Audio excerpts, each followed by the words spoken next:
السلام عليكم ورحمة الله وبركاته. بسم الله الرحمن الرحيم وبه نستعين، أما بعد. كيف أنتم؟ وأسأل الله سبحانه وتعالى أن يبارك في عمركم ويمد ظلكم. إخوتي، هذه حلقة ذهبية أقدمها أمامكم منذ أيام عديدة، فنظرا إلى أهميته العظيمة أنني أقدم أمامكم تعبيرات عديدة. الأول فالأول، فعليكم أن تكتبوا هذه التعبيرات التي أقدمها أمامكم. بسم الله الرحمن الرحيم. نعم، التعبير الأول: إنه فتى الكهول له لسان سؤول وقلب عقول. نعم، تعبير أول: إنه فتى الكهول له لسان سؤول وقلب عقول. هذا تعبير لكل من يريد أن يجتهد أو أن يبلغ أو أن يرتقي إلى منزلة رفيعة، وإنك تستعمل لذلك الرجل: أنت فتى الكهول لك لسان سؤول وقلب عقول. نعم، فلك الخيار أن تستعمل هذا التعبير. وعليك السلام ورحمة الله. نعم، عاشق إلهي، شكرا جزاكم الله. لك أن تستعمل هذا التعبير لصاحبك المجتهد، لصاحبك الساعي، نعم، الذي يجتهد جهودا كبارة في المجال التعليمي أو وفي الصف أيضا. نعم، إنك فتى الكهول. إنك فتى الكهول. فتى يعني الشاب، الكهول يعني الرجل الذي له عقل كعقل الشيخ، كعقل الشيخ الكبير، وكعقل الرجل الذي قد بلغ إلى عمره الأخير. نعم، فإنه فتى الكهول له لسان سؤول وقلب عقول. هذا تعبير أول. وأما التعبير الثاني: ملك المجد من أطرافه فما فاته منه شيء. فهذا التعبير لذلك الرجل الذي يحصل على أمجاد متنوعة وعلى أطراف وعلى مزد من أطراف مختلفة ومن جهات متنوعة، فلك أن تستعمل هذا التعبير لذلك الرجل. وإن قد ضربت أمامك المثل بالأمس، لك الخيار أن تستعمل هذا التعبير لسماحة الشيخ محمد رابع الحسني الندوي، أن الشيخ محمد رابع الحسني الندوي إنه ملك المزد من أطرافه فما فاته منه شيء. نعم، طيب.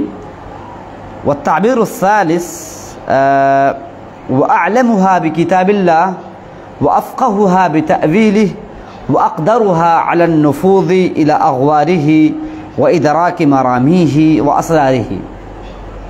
هذه جملة رائعة، جملة نيرة، نعم، جملة جذابة، فعليك أن تستعمل هذا وتحفظها. نعم، الشيخ محمد رابع الحسني الندوي هو أعلم بكتاب الله وأفقه بتأويله وأقدر على النفوذ إلى أغواره.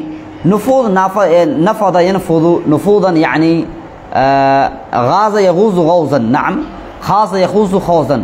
نعم، النفوذ إلى أغواره. غور يعني قعر، يعني في ضغط لأي شيء. نعم، في أغوار القرآن الكريم. وإدراك مرامي، أدرك يدرك إدراكا، معناه حقق يحقق تحقيق، أي حصل يحصل حصولا. مرمى جمعه مرامي، وسر جمعه أسرار. فيقول: إنه عبد الله بن عباس رباني أمة محمد وأعلمها بكتاب الله.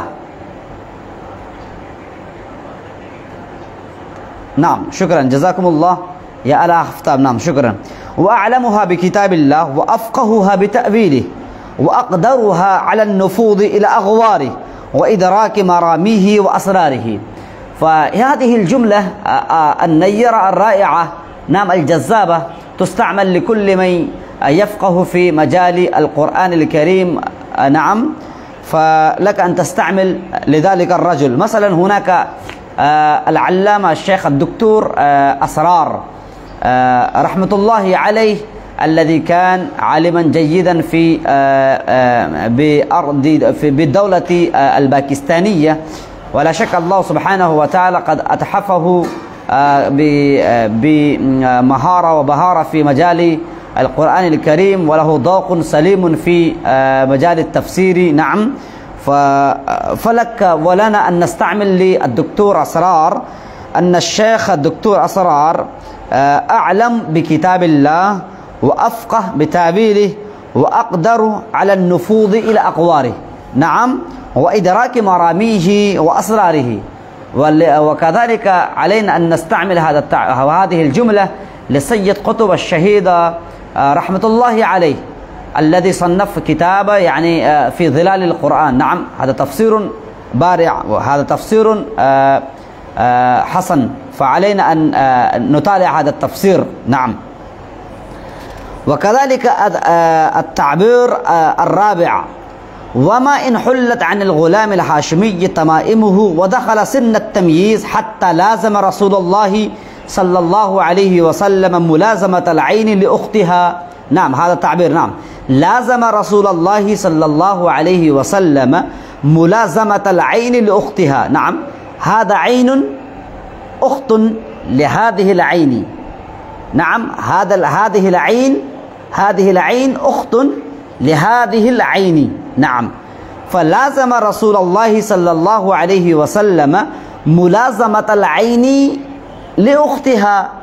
نعم، فنحن نستعمل هذا التعبير للطالب الذي يلازم أستاذه، ملازمة العين لأختها، يعني الذي يواظب، الذي يحافظ على الملازمة مع الأستاذ، يعني إنه يقضي حياته في صحبة الأستاذ وفي كنف الأستاذ. فنحن نستعمل هذا التعبير لذلك الطالب، لذلك التلميذ، أن هذا التلميذ يلازم أستاذه ملازمة العين لأختها، يعني إن هذا الأستاذ يلازم ويسحب أستاذه كل وقت.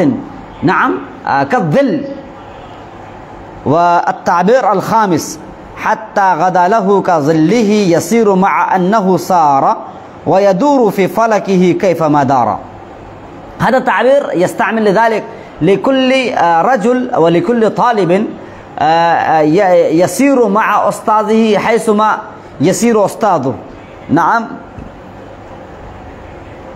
يمضي مع أستاذه حيثما يمضي مع أستاذه حيثما يمضي أستاذه. فهذا التعبير لذلك الطالب الذي يلازم أستاذه ملازمة العين لأختها، وإنه يسير، وإنه يكون ظلا لأستاذه، وإنه يكون سائرا مع أستاذه حيثما وإلى أي مكان يسير أستاذ. نعم. وكذلك تعبير رائع وجملة رائعة، وهو في كل ذلك يحمل بين جنبيه قلبا واعيا وذهنا صافيا وحافظة دونها كل آلات التسجيل التي عرفها العصر الحديث.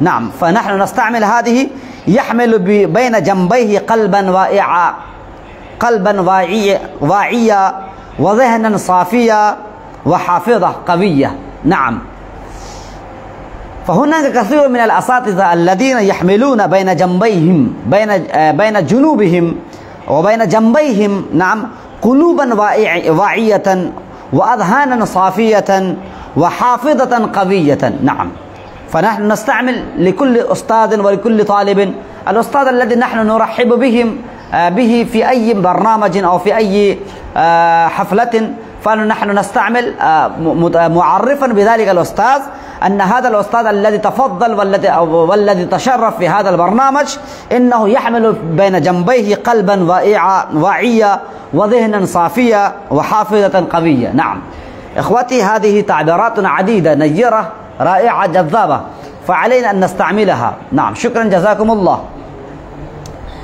إخوتي، هذه فرصة قيمة وهذه فرصة ذهبية علينا أن نستغلها، وعلينا أن، وكما ذكرت قبل ذلك، علينا أن نخصص أصحابنا للمحاورة بهذه اللغة العربية. وكثير من الإخوان إنهم لا يزالون يقدمون أسئلة عديدة نحو المحادثة ونحن النطق بلغة عربية، وإنني قد أشرت عليكم أن تخصصوا أصحابا، یعنی آپ پر لازم ہے کہ آپ اپنے اصحاب میں سے کسی کو چوز کر لیں، کسی کو چن لیں، کسی کو منتخب کر لیں جن سے آپ ہمیشہ عربی زبان میں بات کریں. كما كنت اخترت حينما كنت في دار العلوم ندوة العلماء صاحبا من أرض بنجال، فما تحدثت معه منذ خلال 5 سنوات إلا بلغة عربية. ان کے ساتھ 5 سال میں رہا اور 5 سال تک میں ان کے ساتھ عربی بولتا رہا، تو کچھ حد تک میں عربی ابھی بول سکتا ہوں، آپ سے معافی ضمیر ادا کر سکتا ہوں. اگر آپ بھی چاہتے ہیں کہ عربی زبان میں گفتگو کریں فعلیکم ان تخصصوا اصحابکم للمحاورة وعلیکم ان تعزموا وعلیکم ان تحلفوا ان لا نتكلم معنا الا بلغة عربية، فالله سبحانه وتعالى يعاوننا وينصرنا وإن شاء الله ويتحفنا بالنجدة والظفر. شكرا جزاكم الله. السلام علیکم ورحمۃ اللہ وبرکاتہ.